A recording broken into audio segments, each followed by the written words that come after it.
Hello mga ka-travel, ito yung Venetian Macao Grand Canal sa loob ng Venetian Macao. Ang entrance po sa Venetian Macao ay libre lang, for free. Then mapapanood mo na or makikita mo na kung gusto mo magpa-picture lang dito sa Grand Canal, libreng-libre lang po.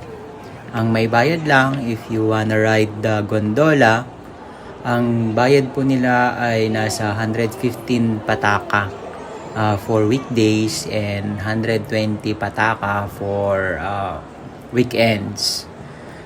Kung ayaw mo naman pong sumakay, pwede kang mag-shopping or mag-window shopping dahil sobrang dami po ng shops dito.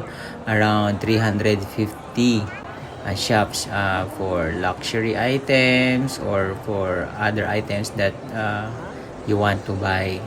So, pag nagpunta po kayo ng Venetian Macao, don't miss po yung Grand